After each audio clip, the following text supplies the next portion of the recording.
Thank you, Mr. Delaney. You know, I gotta tell you, ladies and gentlemen, I came to Victoria to carry the message of our occupation.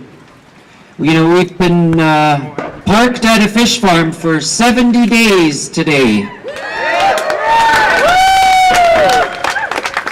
I remember the spill, clear as day, the spill at Cypress Island, of course in Washington. I think that's where it was. Somebody correct me. The Atlantic salmon failure that happened on the eclipse. It was the great tide, remember?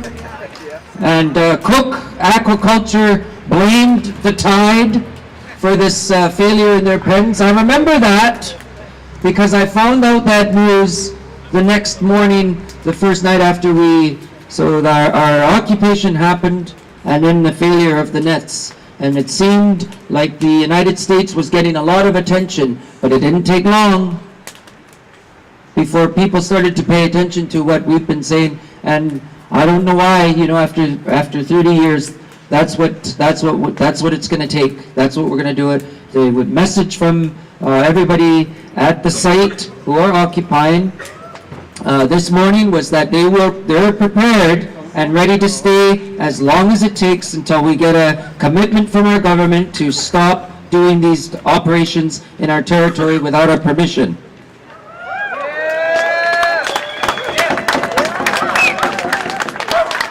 So I came to Victoria with our message, and 2 days now I've been sitting in this building behind us, this great building, and I came with a lot of respect.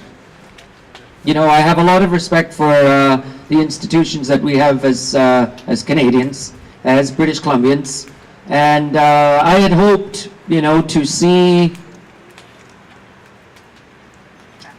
movement today. But this morning, my MLA introduced my presence in the House. Question period was about to start, and she talked about what we talked about over the phone last night. She said, you know, as an educator, Mr. Alfred was a little disturbed at the behavior during question period. That's what they said in this great house. I loved it. Because when you ask a question, you should wait for the answer to come. And it was great. All the Liberals were snickering away. It was wonderful. With that came an invitation for some of our politicians to come and hear us today. Well, here are two of them.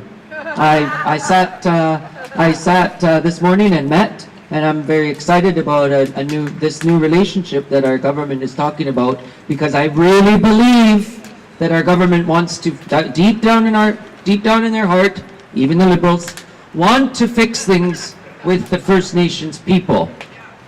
I believe that.